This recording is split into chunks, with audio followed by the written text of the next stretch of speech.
안녕하세요, 여러분. 오늘도 우리의 이야기 시간이 돌아왔습니다. 지금 이 시간 혹시 손목시계를 차고 계신 분 계실까요? 아니면 벽시계 소리가 들리시나요? 딱, 딱, 딱. 그 규칙적인 소리 말입니다. 오늘 들려드릴 이야기는 그 시계 소리처럼 꾸준하고 묵묵하게 자신의 길을 걸어온 한 남자의 이야기입니다. 제목은 시계공의 이야기입니다. 그 시절 공단 사이로 기계음이 하루 종일 울리던 70년대 말, 80년대 초반 얘기입니다. 새벽부터 밤늦게까지 굴뚝에서 나오는 시커먼 연기, 기름 냄새와 석탄 먼지가 코에 배어 빨래를 널면 하루 만에 누렇게 변하던 그런 시절이었습니다. 가정은 조용해야 한다고들 했지만 밖에서는 체면과 위계가 더 큰 소리를 냈습니다. 누구 밑에서 일하는지, 누구와 친분이 있는지가 생계를 좌우하던 시절. 그때 여러분이라면 체면과 생계 사이에서 어떤 선택을 하셨겠습니까? 오늘 이야기의 주인공은 경북 구미의 한 골목, 문을 여닫을 때마다 삐걱대는 소리가 나는 작은 시계 수리점을 운영하던 김 씨라는 분입니다. 실명은 밝히지 않겠습니다. 지금도 그 자리에서 시계를 고치고 계시거든요. 그분은 지금 60대 후반, 20살 무렵부터 시계 수리를 업으로 삼았습니다. 매일 아침 가게 문을 열면 벽시계 초침이 딱딱 박자를 끊던 그 방에서 밤마다 손끝에 남던 금속의 찬 기운을 느끼며 작은 시계들을 고치셨습니다. 돋보기 알을 내리면 톱니가 숨처럼 들고 나는 게 보여요. 초침은 바늘 하나로 돌지 않습니다.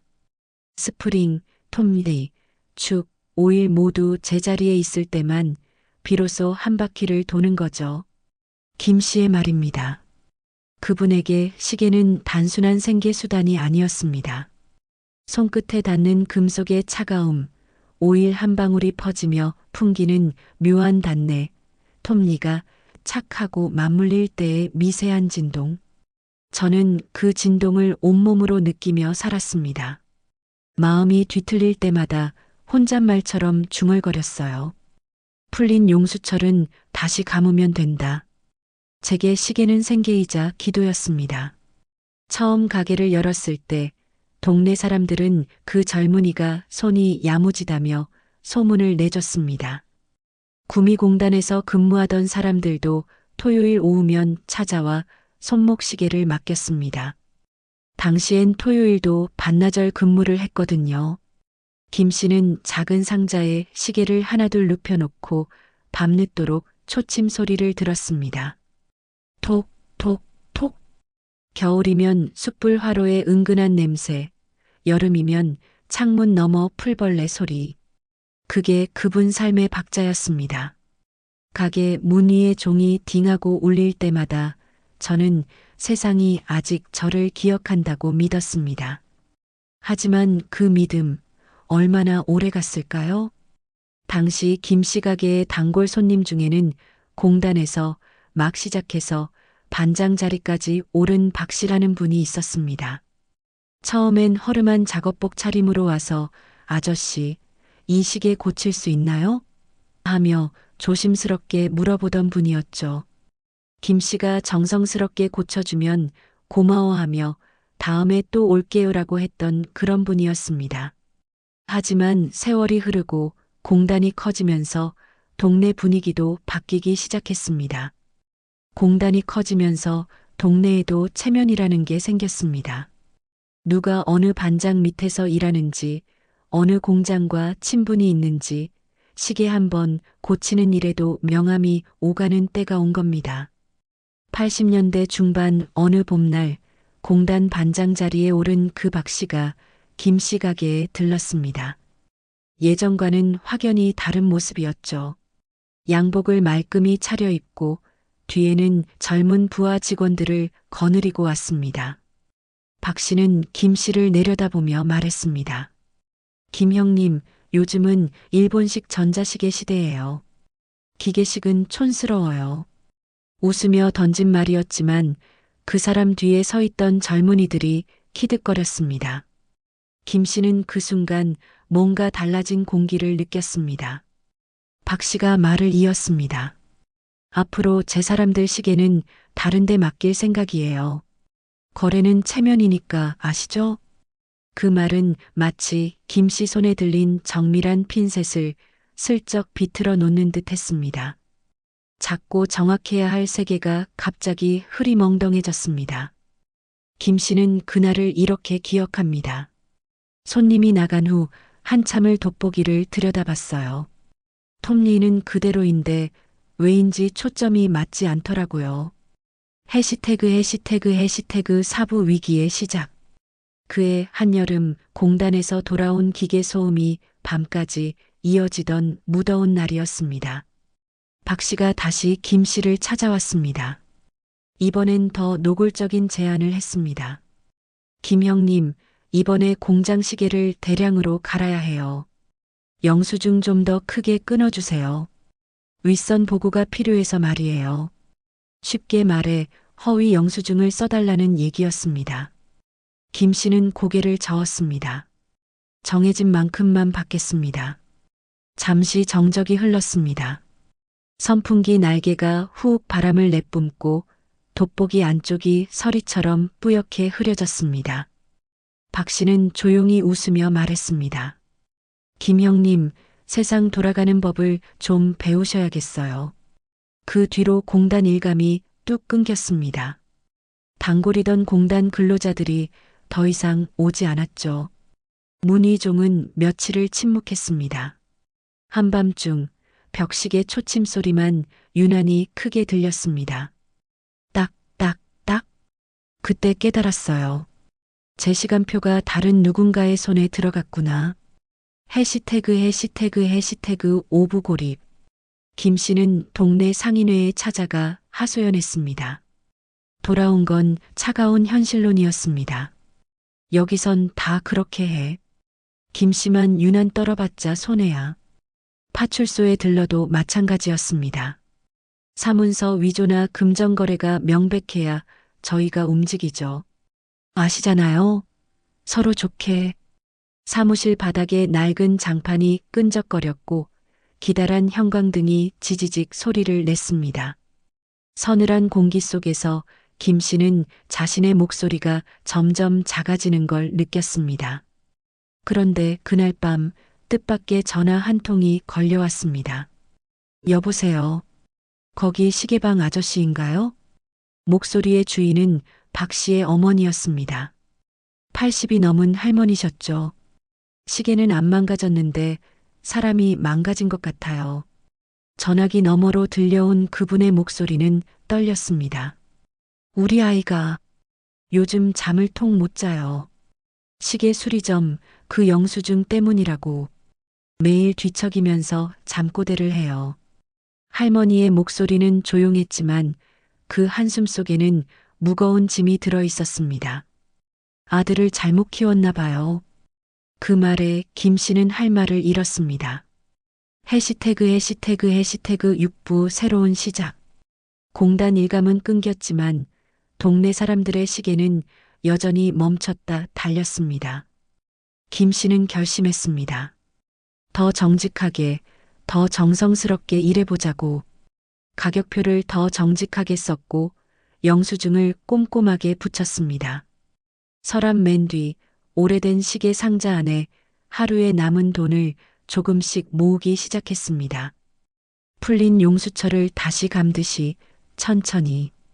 양복 소매를 줄이는 옆집 재단사에게 초침소리 덜 나는 오이를 구해와서 소리에 민감한 노인분들 시계부터 고쳐드렸습니다. 기름 냄새가 덜해지자 입소문이 조금씩 돌기 시작했습니다. 아주 조금씩 하지만 분명히 달라지고 있었어요. 어느 가을날 공단에서 홀로 사는 20살 청년이 찾아와 깨진 시계를 내밀었습니다. 아버지 유품이에요. 이게 돌아가면 좋겠어요. 시계 뒷면에는 흐릿한 각인이 있었습니다.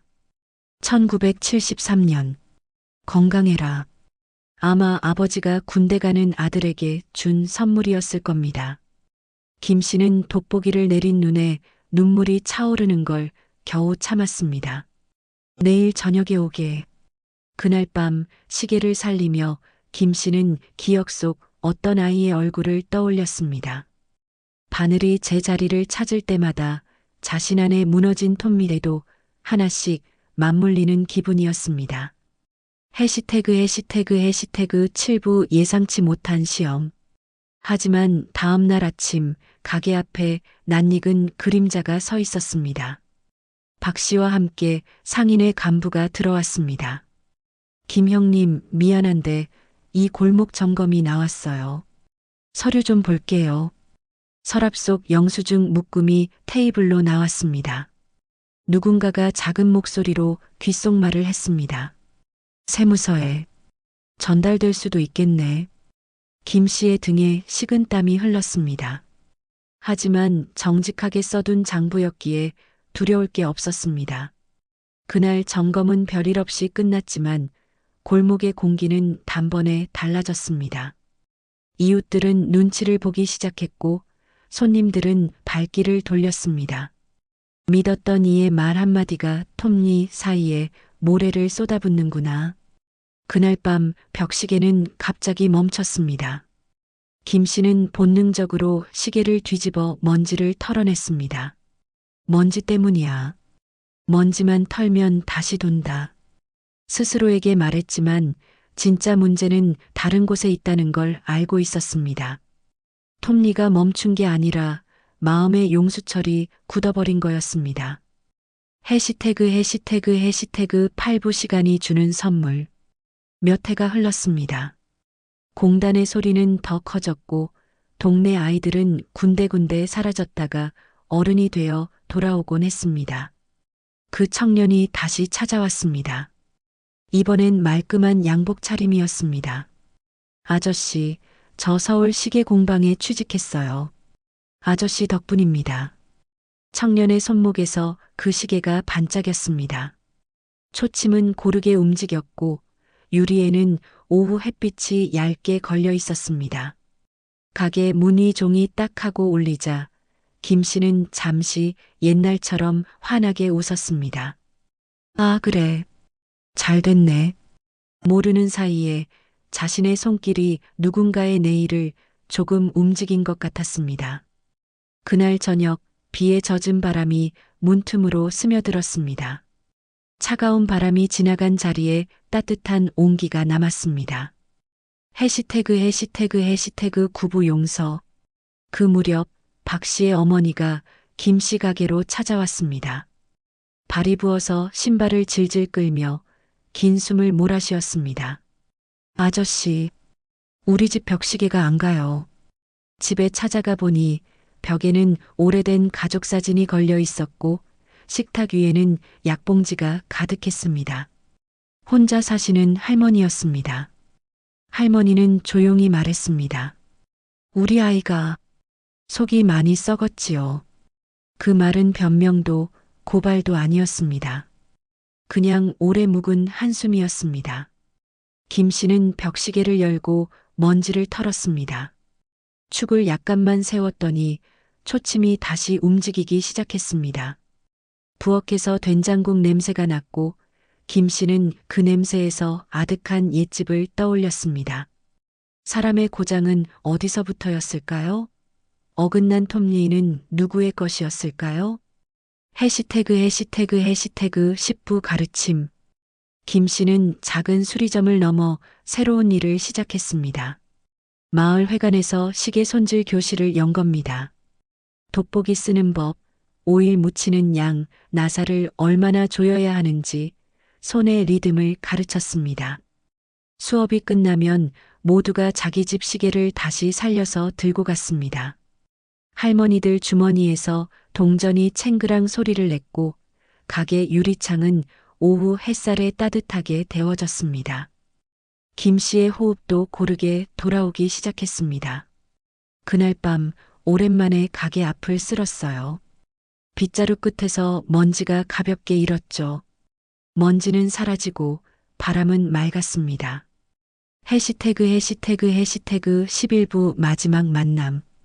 가을비가 며칠씩 내리던 어느 해 공단에서 큰 구조조정 소식이 돌았습니다.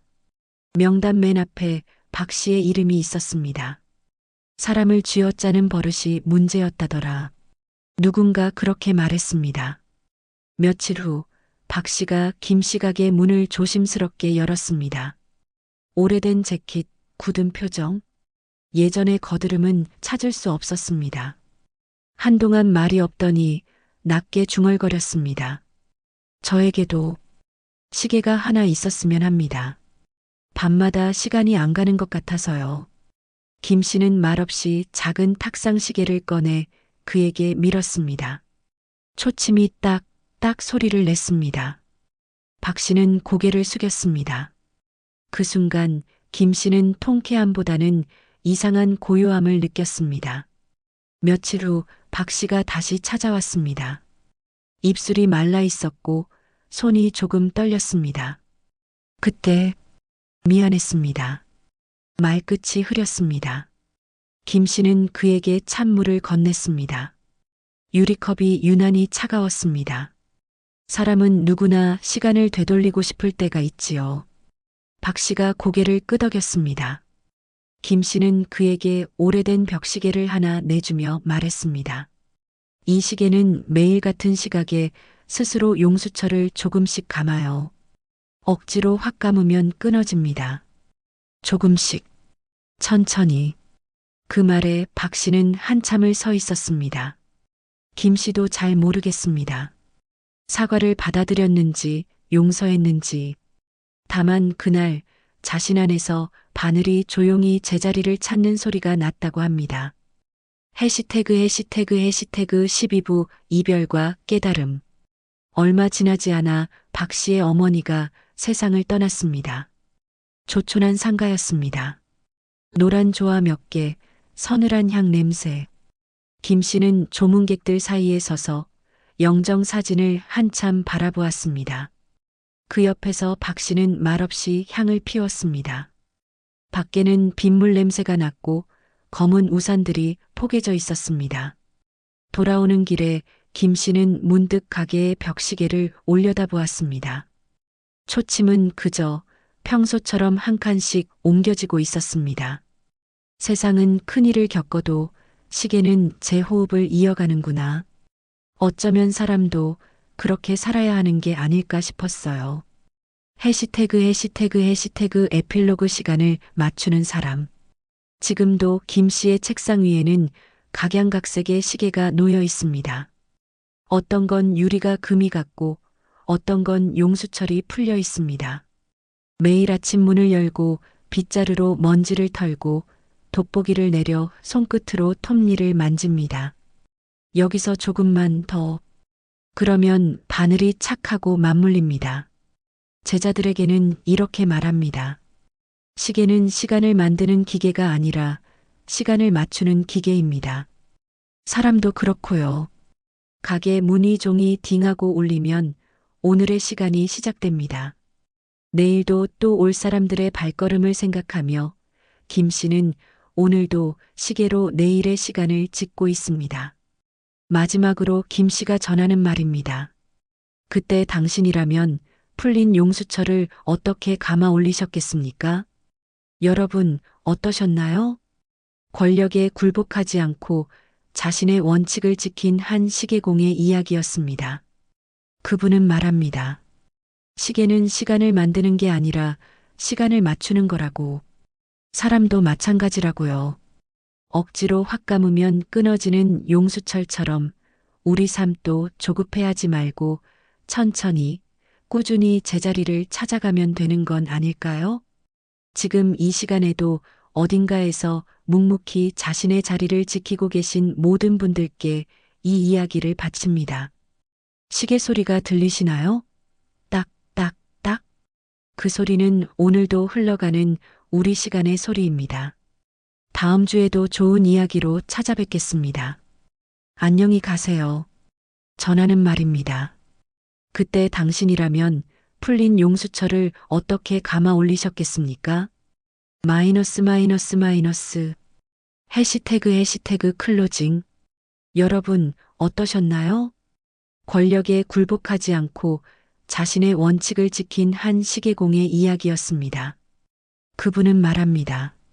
시계는 시간을 만드는 게 아니라 시간을 맞추는 거라고. 사람도 마찬가지라고요. 억지로 확 감으면 끊어지는 용수철처럼 우리 삶도 조급해하지 말고 천천히, 꾸준히 제자리를 찾아가면 되는 건 아닐까요? 지금 이 시간에도 어딘가에서 묵묵히 자신의 자리를 지키고 계신 모든 분들께 이 이야기를 바칩니다. 시계 소리가 들리시나요? 딱, 딱, 딱. 그 소리는 오늘도 흘러가는 우리 시간의 소리입니다. 다음 주에도 좋은 이야기로 찾아뵙겠습니다. 안녕히 가세요.